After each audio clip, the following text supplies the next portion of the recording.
What President Kennedy said was, we choose to go to the moon and do other things, not because it's easy, but because it's hard. The cost of failure is much higher than the cost of scrubbing. We have an obligation to get this right. This is a whole new vehicle, a whole new technology, a whole new purpose of going back to the moon in preparation to go to Mars. And yes, it's hard. The countdown to T-0 starts approximately 2 days before launch. Teams inside the Launch Control Center have been working around the clock, powering up each section of the rocket and configuring the launch pad to support the 8.8 million pounds of thrust our moon rocket will generate at liftoff. It is a new creation. It is a new rocket and a new spacecraft to send humans to the moon on the very next flight. Today, we make history. With the launch of the most powerful rocket the world has ever seen, we are taking the first step in humanity's return to the moon.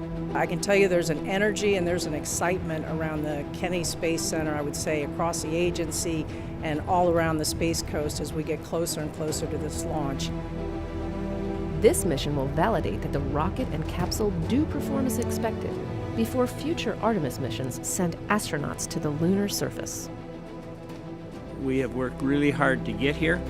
The team has done an absolutely outstanding job, and we're up to the challenge, and I'm really looking forward to a successful test flight. You are looking at the world's most powerful rocket and Orion spacecraft live on Launch Pad 39B.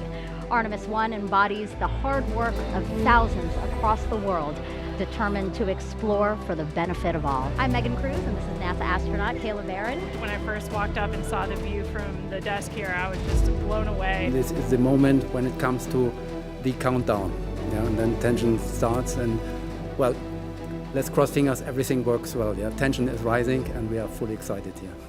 Over the past few years, teams have put in thousands of hours performing simulations and rehearsals to ensure that they are ready for this moment. As our 0 hour approaches for the Artemis generation, we do have a heightened sense of anticipation, and there's definitely excitement amongst the team members. We've noticed just the overall mood and focus within the team is definitely a positive one. Now, with all systems configured correctly, the launch director gives the final go for liftoff. On behalf of all the men and women across our great nation who have worked to bring this hardware together to make this day possible, and for the Artemis generation, this is for you. At this time, I give you a go to resume count and launch Artemis 1. This mission goes with a lot of hopes and dreams of a lot of people. It's no longer the Apollo generation. It's the Artemis generation. And that brings a whole new world of discoveries. T-minus 50 seconds and counting. The Space Launch System is now counting down to liftoff of Orion on its maiden voyage to the moon.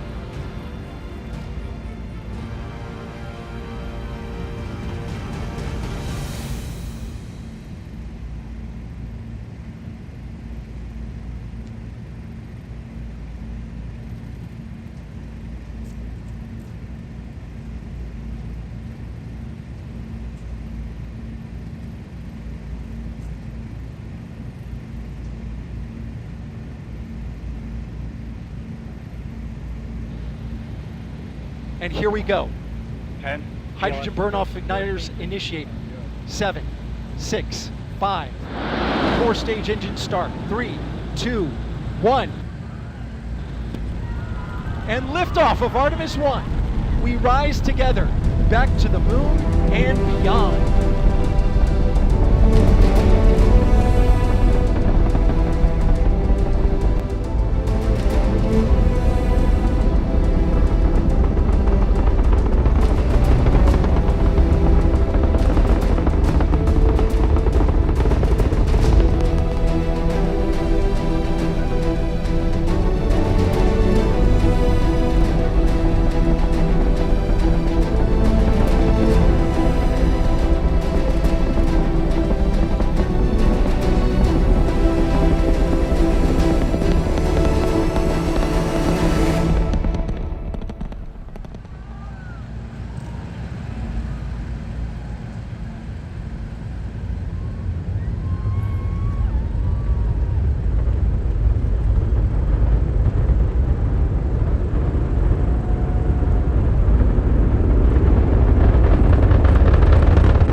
if you're just joining us, welcome to NASA's Kennedy Space Center, where we just watched Artemis 1 launch, our first step towards our next adventure into deep space. With Orion off the ground, Mission Control in Houston takes the reins.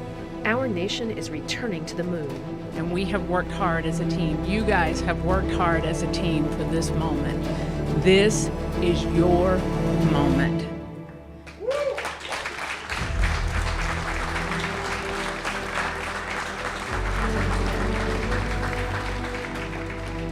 It is not by chance that you are here today. So I want you to look around at this team and know that you have earned it. You have earned your place in the room.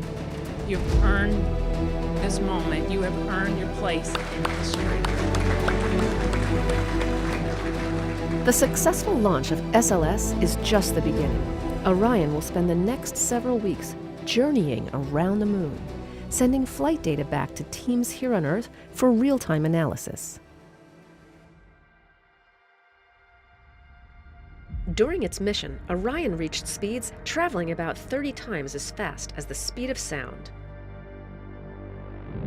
This dramatic video of the Earth-Moon transit that took place showed and punctuated the fact that we were pressing away from our home planet to a distance of some 268,000 miles away from Earth, further than any human-rated spacecraft had ever traveled.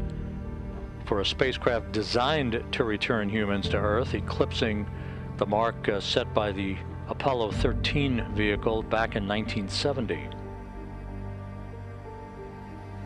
After several weeks of flight, it was time for Orion to return home. A half-century later, NASA's newest moon explorer, the Orion spacecraft, is barreling its way back home after circumnavigating the moon and beyond in an elliptical distant retrograde orbit. Now less than 2 hours away from splashing down in the Pacific Ocean west of Baja, California, to complete its shakedown mission.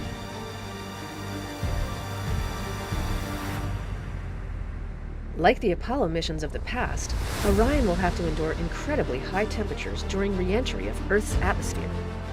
A journey that began with the power of the launch of the Space Launch System 25.5 days ago, about to reach its final minutes in the searing heat of re-entry, where temperatures around Orion will build up to 5,000 degrees Fahrenheit.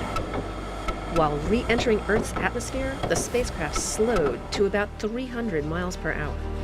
As it continued its descent, Orion's parachute system, containing 11 total parachutes, deployed once it reached approximately 9,000 feet and a speed of about 130 miles per hour. And there it is, high over the Pacific, America's new ticket to ride to the moon and beyond now in view. Orion under its chutes descending towards splashdown. These parachutes help slow the crew module to a much more manageable speed, roughly 20 miles per hour, for a water landing off the coast of California.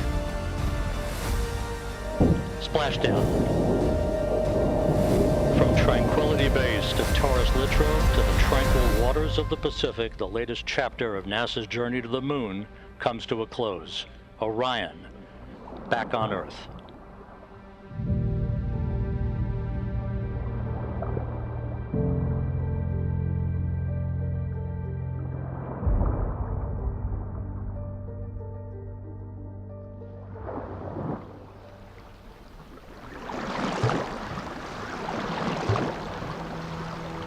We've got a perfect view, a front row seat to the Orion splashdown. And it's simply beautiful out here. That is a human-rated capsule that went around the moon and returned and is now in the Pacific Ocean. I think I can speak for the whole dive team that we're honored to be part of history and to be part of something so monumentous, and just ready and excited to go out and do this. When Orion was deemed safe to approach, team members jumped into the water and attached hardware that steadied the capsule. What we do at NASA really is all about collaborations, and the collaborations that we've had with the Department of Defense in particular over the past many, many years, their hard work and their dedication as they went through a great deal of planning, hardware development and processes, and a lot of practicing to get to this point and make it look easy. And that team, made of a combination of NASA and Department of Defense personnel, has put in years of work to make sure that they were ready. Melissa Jones, the recovery director, just came from outside the ship's control center where she was monitoring and, of course, managing her team in the midst of this recovery. So, Melissa, thank you for being here. Thank you for having me. It's just been a long time coming. We've been working this mission for a while, and we've done a ton of training. And every time you do training with a mock-up capsule, you don't have any of that. You don't have parachutes. You don't hear it coming back to the atmosphere, the sonic booms and all of that kind of stuff. And today that actually happened. It's just amazing.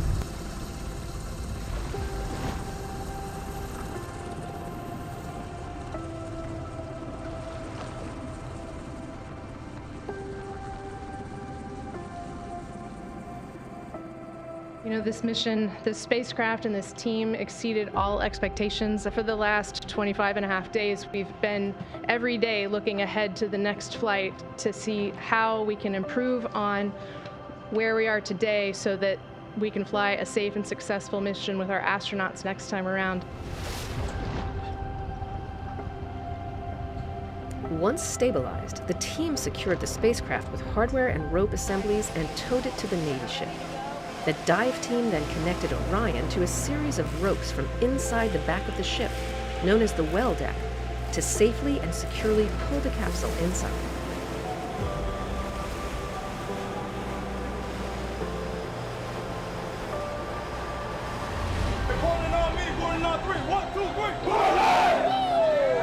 With Orion safely secured inside the ship, teams made their way to Naval Base San Diego, where the capsule was offloaded and prepped for its cross-country trip back to its home base, Kennedy Space Center.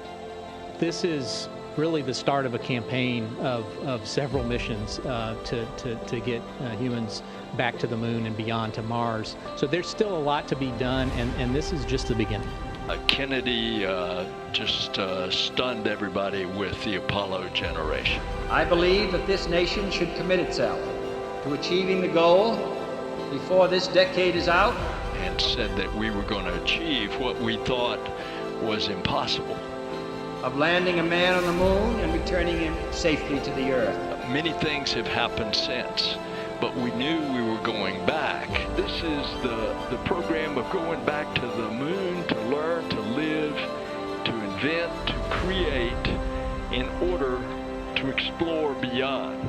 So it's a new day. A new day has dawned, and Artemis generation is taking us there.